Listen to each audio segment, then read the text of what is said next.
सुशांत सिंग राजपूत आत्महत्या प्रकरणाची बातमी आहे। या प्रकरणामध्ये आता त्याची गर्लफ्रेंड रिया चक्रवर्ती भोवती चौकशीचा फेरा सुरू झालाय।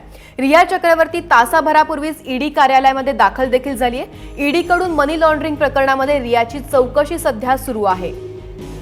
त्यामुळे सुशांत सिंगची गर्लफ्रेंड रिया चक्रवर्ती भोवती आता चौकशीचा फेरा सुरू झालेला आहे।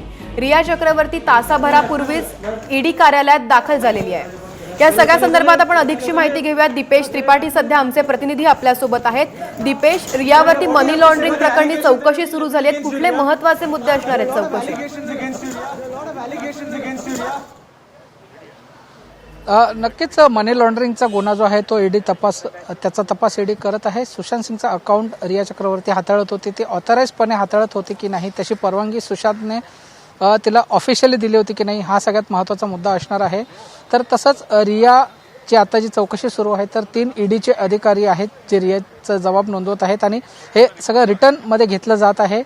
तसंच त्या 3 अधिकाऱ्यांमध्ये एक ॲडिशनल डायरेक्टर लेवलचे एक अधिकारी आहेत ईडीचे, ते स्वतः या स्टेटमेंटला मॉनिटर करत आहेत। स्वतः त्या या रियाचा जे जबाब आहे, जे स्टेटमेंट आहे ती या ठिकाणी सध्या ते स्वतः नोंदवत आहेत।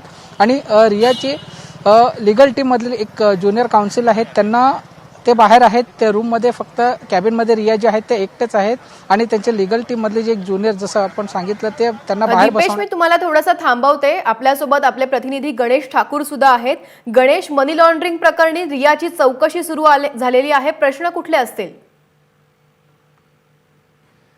महत्त्वाचं म्हणजे जी एक्सक्लुझिव्ह माहिती एबीपी माझाला हाती लागली आहे ती अशी आहे की रियाचे जे ITR इन्कम टॅक्स रिटर्न्स आहेत, इन्कम टॅक्स रिटर्नमध्ये हे स्पष्ट दिसतं आहे की त्यांचं जे ॲन्युअल इन्कम आहे ते 10 लाख रुपये मागच्या वर्षी होतं, मागच्या फायनान्शियल इयरला होतं, आणि आत्ताचं जो फायनान्शियल इयर आहे म्हणजे त्याचे जे ITR दाखल केले आहेत त्यामध्ये 14 लाखाची इन्कम त्याने दाखवली। म्हणजे एका वर्षामध्ये फक्त 4 लाखाचा त्यांचा जो इन्कम आहे तो वाढलेला आहे। आणि सोर्स ऑफ इन्कम त्यांनी ॲक्टिंग आणि इतर जे ॲडव्हर्टिजमेंट्स आणि ज्या शोज त्या करतात त्याचं त्यांनी सोर्स ऑफ इन्कममध्ये आर्टिस्ट म्हणून नमूद केलं आहे। आता 10 ते 14 लाख, आता 14 लाख रुपये त्यांची ॲन्युअल इन्कम धरली तर एवढा कमी ॲन्युअल इन्कममध्ये, वार्षिक उत्पन्नामध्ये त्यांनी 80 लाखाचा एक फ्लॅट खारला घेतलेला आहे, दुसरा फ्लॅट पण 50-60 लाखाचा आहे। तर हे शक्य झालं कसं, हा प्रश्न ईडी समोर आहे आणि हाच प्रश्न रियाला विचारण्यात येणार आहे की जर तुमची आर्थिक उत्पन्न फक्त 10 लाख एक वर्षापूर्वी होतं, आत्ताच्या ITRमध्ये 14 लाख झाले आहेत, म्हणजे त्याच्या आधी तुमची वार्षिक उत्पन्न जे आहे ते आणखी कमी असेल, तर इतक्या कमी रुपयांमध्ये तुम्ही एवढं मोठे 2 प्रॉपर्टीज, प्राईम प्रॉपर्टीज घेतल्या कशा? जे लोन त्यांनी घेतलेलं आहे खारच्या प्रॉपर्टीसाठी 55 ते 60 लाखाचं लोन त्यांनी घेतलेलं आहे, हे लोन सँक्शन कसं झालं, त्याला शुअरिटी कोण होतं, त्याला शुअरिटी सुशांत होता का हेही पाहण्यात येणार आहे, किंवा इतर कोणी शुअरिटी दिली होती का हेही पाहण्यात येणार आहे। आणि याशिवाय जे रिसेंट फ्लॅटचं डेव्हलपमेंट आहे, जे खरेदी केलेलं आहे, त्याचे पैसे आले कुठून? बघा, आपण एक व्यक्ती जर कोणताही प्रॉपर्टी विकत घेईल तर तो आपल्या सोर्स ऑफ इन्कमनेच ते प्रॉपर्टी विकत घेतो। सोर्स ऑफ इन्कम फक्त 10 लाख रुपये, 10 लाखाला तुम्हाला लोन किती मिळू शकतं? तर हे अनेक प्रश्न आहेत जे रियाकडे किंवा रियासमोर ईडी ठेवणार आहे। याशिवाय त्या 3 कंपनीज ज्या आहेत त्या 3 कंपनीजची नावं आम्ही तुम्हाला वाचून दाखवतो। त्या 3 कंपनीजमध्ये गुंतवणूक झाली कशी, हाही एक मोठा प्रश्न आहे।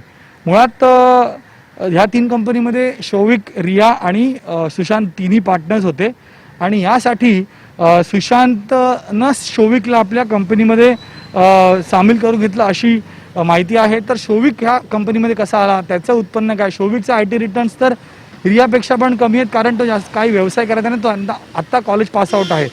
ज्या 3 कंपनी आहेत, एकाचं नाव आहे इन्साई व्हेंचर्स, दुसऱ्याचं नाव आहे विविड रेज रिअलिस्टिक्स, अशी 2 कंपनी, आणि एक front India for world foundation, एक NGO सारखं होतं जे लहान मुलांसाठी किंवा शहीद झालेल्या जवानांच्या कुटुंबियांसाठी काही करण्यासाठी ते NGO। ह्या 3 कंपनीज ऑन पेपर होत्या, ह्यामध्ये 3 एकत्र होते।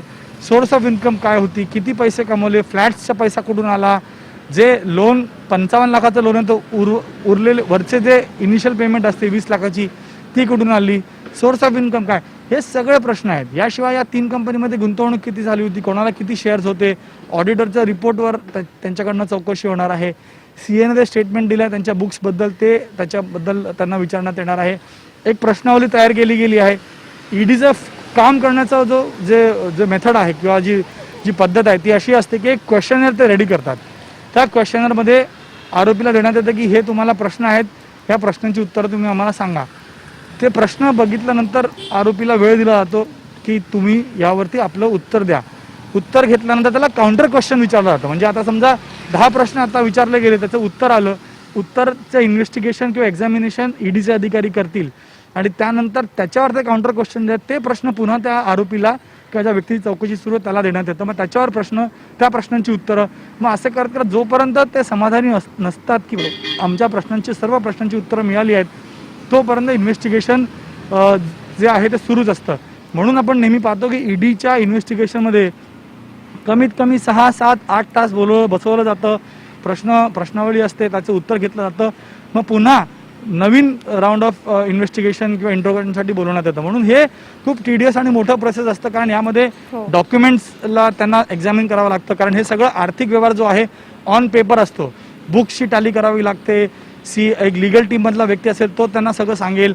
म्हणून खूप किचकट असं हा इन्व्हेस्टिगेशन असतं आर्थिक व्यवहाराचं, यासाठी वेळ लागतो. म्हणून माझा अंदाज असा आहे की 5 ते 6 वाजेपर्यंत रिया आज काही इन्व्हेस्टिगेशन पूर्ण करून बाहेर येत नाही आणि शक्यता आहे पुढेही, कारण मुख्य आरोपी यामध्ये रिया आहे, तर रियाला पुन्हा इन्व्हेस्टिगेशनसाठी तपासासाठी बोलवण्यात निश्चित येईल. पण आजचं म्हणजे 2 फ्लॅट्स आणि या 3 कंपनीज, या 2 प्रॉपर्टी आणि 3 कंपनीज, या 5 बाबींबद्दल त्यांच्याकडनं चौकशी होणार आहे. सीएने जे सांगितलंय त्यावर त्यांच्याकडनं चौकशी होईल आणि मूळतः त्यांनी पैसे आणले कुठून, कसे जमवले, सोर्स ऑफ इन्कम काय, हे प्रामुख्याने प्रश्न असणार आहे. ज्या प्रश्नांची उत्तरं रियाला द्यायची आहे आणि कुटुंबियांच्या नावावर काय काय प्रॉपर्टी आहे हेही त्यांच्याकडनं जाणून घेण्यात येणार आहे. कारण पुढचं इन्व्हेस्टिगेशन किंवा तपास त्यांच्या कुटुंबियांकडनं होणार आहे. अशी माहिती मिळते की सौविक चक्रवर्ती त्यांचा भाऊ तो देखील ईडी कार्यालयात पोहोचलेला आहे. तर त्याचा जबाब होतो का हे पाहावं लागेल. पण माझं असं म्हणणं आहे की या पूर्ण या केसमध्ये आता ईडीचं जे अँगल आहे ते वेगळं अँगल आहे, आर्थिक व्यवहाराचा अँगल आहे आणि सीबीआय जे आहे ते सुशांतच्या मृत्यू प्रकरणात तपास करणार आहे. ईडीचा अँगल खूप महत्त्वाचा आहे, कारण आर्थिक व्यवहार किंवा आर्थिक कारणामुळेच सुशांतची मृत्यू झाली, त्याला आत्महत्येसाठी प्रवृत्त केलं गेलं रियाकडनं असं सांगण्यात येतं. म्हणून ईडी काय तपास करते, मनी लॉन्ड्रिंग झालंय का नाही, बेनामी प्रॉपर्टीज घेण्यात आले होते का, पैसे जर काढले गेले तर कोणाच्या दुसऱ्या व्यक्तीच्या नावावर होते का, बेनामी प्रॉपर्टी आपण म्हणतो किंवा बेनामी अकाउंट्स म्हणतो त्यात पैसे पाठवण्यात आले का, हे सगळं जे आहे ईडीला जाणून घ्यायचं आहे. आणि यासाठी रिया आज आली आणि 6 ते 7 तास त्यांच्याकडनं चौकशी चालेल असं आत्ता तरी वाटतंय.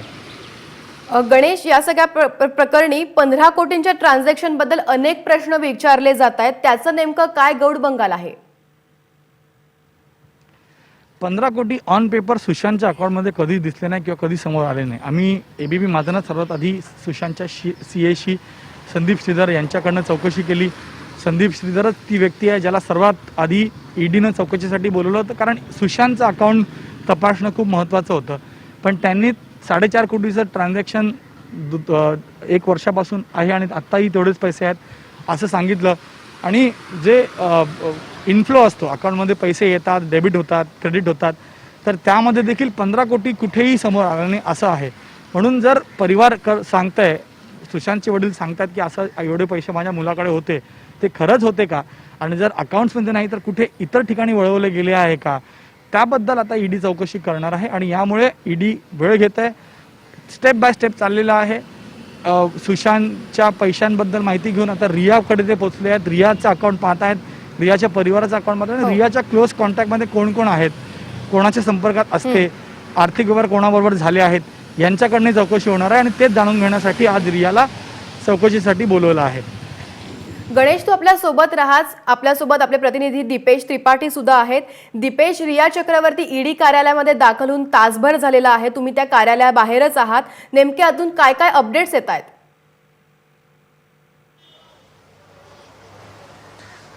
तासाभराचा वेळ झालेला आहे. रियाची जी चौकशी आहे ती ईडीकडनं सुरू झालेली आहे. जसं आधी सांगितलं की ईडीचे 3 अधिकारी जे आहेत ते रियाचा जबाब नोंदवत आहेत. यामध्ये एक ॲडिशनल डायरेक्टर लेवलचे ईडीचे अधिकारी आहेत, ते स्वतः बारकाईने ही सगळी चौकशी जी आहे ते मॉनिटर करत आहेत. तसेच रियाच्या लिगल टीममधली एक ज्युनियर काउन्सिल आहे, एक ज्युनियर ॲडव्होकेट आहेत, त्यांना कॅबिनच्या बाहेर बसवलेलं आहे आणि रिया कॅबिनमध्ये एकटेच आहेत, जे ईडीचे जे 3 अधिकारी आहेत त्यांच्या प्रश्नांची उत्तरं ती सध्या देत आहेत. दीपेश, काल सॅम्युएल मिरांडा जो रियाचा मित्र होता त्याची देखील चौकशी करण्यात आलेली आहे. त्याच्या चौकशीमधनं नेमकं काय काय गोष्टी समोर आलेल्या आहेत?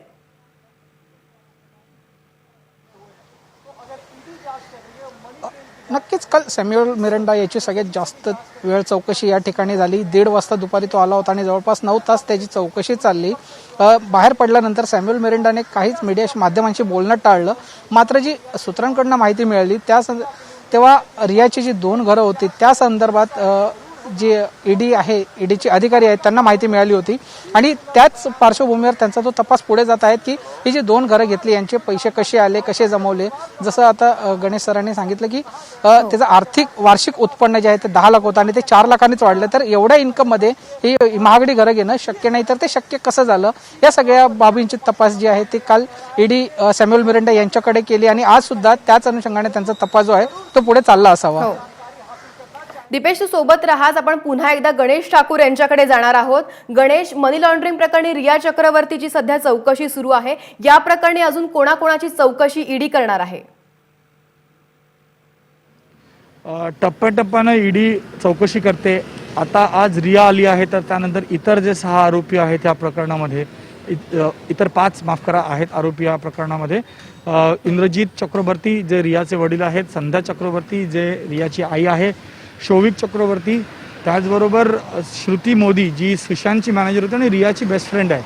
आणि आता सिद्धार्थ पिटाणीलाही इन्व्हेस्टिगेशनसाठी उद्या बोलवलं आहे, कारण सिद्धार्थ सुशांतसोबत राहायचा, त्याचा बिझनेस मॅनेजर आणि मेकओव्हर सगळं तोच बघायचा. तर त्याला काय माहीत आहे का हे जाणून घेण्याचा प्रयत्न आहे.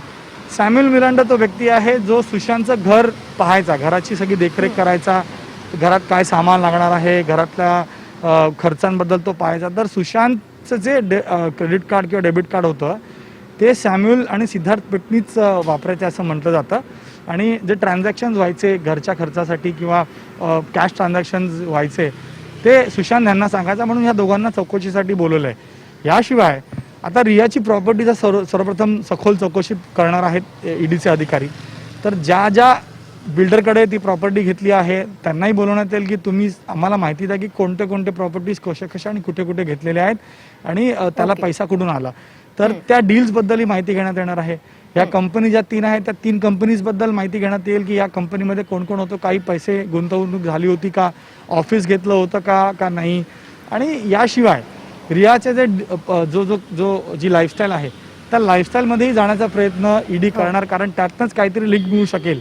आता सुशांतच्या अकाउंटमधनं शौविकवरती काय खर्च केला गेला आहे, रियावरती शॉपिंग म्हणा, स्पा म्हणा किंवा युरोप टूरसाठी 45 लाख रुपये असे सुशांतने खर्च केलेले आहेत. या व्यतिरिक्त काय खर्च झाला आहे का, एक गोरेगावचा फ्लॅट आहे, एक लोणावळ्याच्या जवळ एक त्यांचं फार्म हाऊस आहे, तर ह्या फार्म हाऊससाठी सुशांतचे पैसे होते.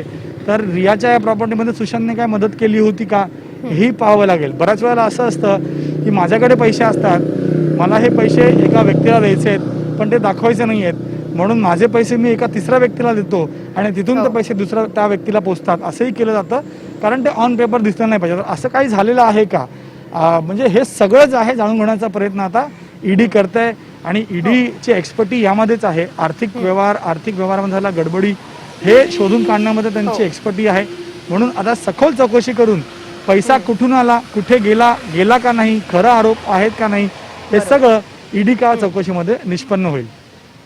नक्कीच ईडीकडून मनी लॉन्ड्रिंग प्रकरणामध्ये रियाची चौकशी सुरू आहे. गणेश आणि दीपेश, तुमच्याकडनं वेळोवेळी ताजे अपडेट्स घेतच राहू. तुर्तास धन्यवाद तुम्ही दिलेल्या सगळ्या माहितीसाठी.